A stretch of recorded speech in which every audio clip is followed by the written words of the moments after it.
வணக்கம், welcome to my channel. நம்ம வீட்டு அடுப்பங்கரை. இன்றைக்கி நம்ம பார்க்க போகிற ரெசிபி ஸ்டஃப்டு இட்லி சில்லி. வாங்க எப்படி செய்யலாம்னு பார்க்கலாம். இப்போ நம்ம நார்மலாக இட்லி ஊற்றிக்கிற மாதிரி இட்லி ஊற்றிக்கலாம். என்கிட்ட ரவுண்ட் பிளேட் இருக்கிறதுனால நான் அதில் இட்லி ஊற்றிக்கிறேன்.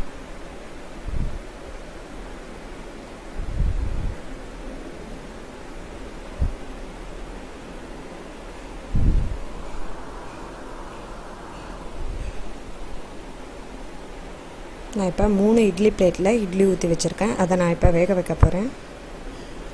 இப்போ இட்லி பாத்திரத்தில் அந்த ஊற்றி வச்சுருக்க இட்லியை எடுத்து வச்சு வேக வைக்க போகிறேன்.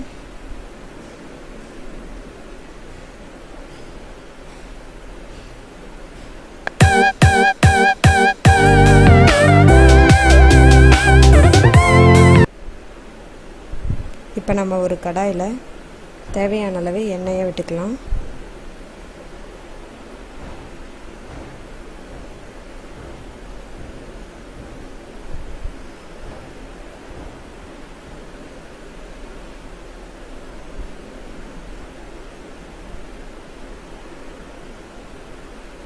எண்ணெய் காஞ்சதுக்கப்புறம் அதில் நம்ம கொத்தமல்லி இலையும் புதினா இலையும் ஆட் பண்ணிக்கலாம். இது கூடவே 3 பச்சை மிளகாயும் ஆட் பண்ணிக்கலாம். தேவையான அளவு கல்லுப்பும் ஆட் பண்ணிக்கலாம். இது எல்லாத்தையும் நல்லா ஃப்ரை பண்ணிக்கலாம்.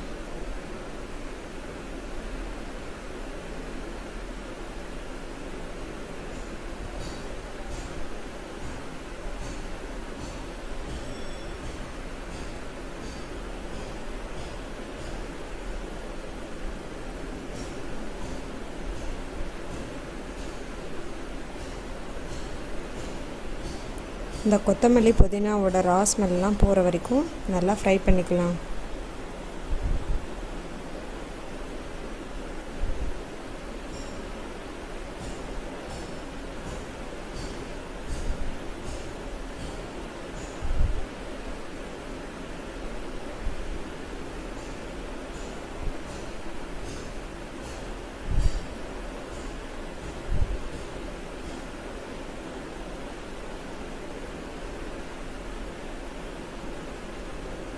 நான் இதில் வறுக்கிறதுல கம்மியான குவான்டிட்டி தான் போட்டிருக்கேன். இதை நம்ம இப்போ ஒரு மிக்ஸி ஜாரில் போட்டு அரைச்சி எடுத்துக்கலாம். இப்போ நம்ம வேக வச்ச இட்லியை கட் பண்ணி அதுக்குள்ளார அந்த சட்னியை ஸ்டஃப் பண்ண போகிறோம்.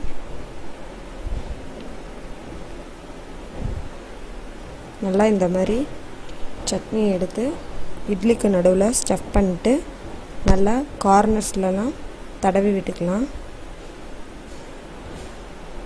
அது க்ளோஸ் ஆகிறதுக்காக இப்போ நம்ம கொஞ்சமாக மைதா பேட்ரு, 1 ஸ்பூன் மைதா மாவில் கொஞ்சமாக தண்ணி ஊற்றி அதை நல்லா க்ளோஸ் ஆகிறதுக்காக அதையும் தடவிக்கலாம்.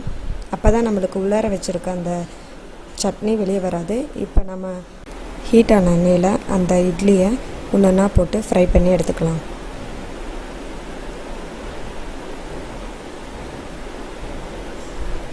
இது நல்லா ஃப்ரை ஆகணும்.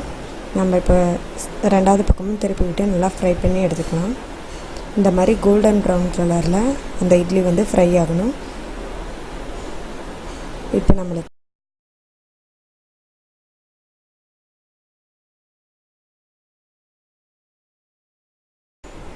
நம்மளுக்கு ஸ்டஃப்டு இட்லி சில்லி ரெடி. இந்த ரெசிபி உங்களுக்கு பிடிச்சிருந்தா வீடியோவை லைக் பண்ணுங்கள், ஷேர் பண்ணுங்கள், கமெண்ட் பண்ணுங்கள், சப்ஸ்கிரைப் பண்ணுங்கள். மறக்காமல் பக்கத்தில் இருக்க பெல் ஐக்கானை கிளிக் பண்ணுங்கள். தேங்க்ஸ் ஃபார் வாட்சிங்.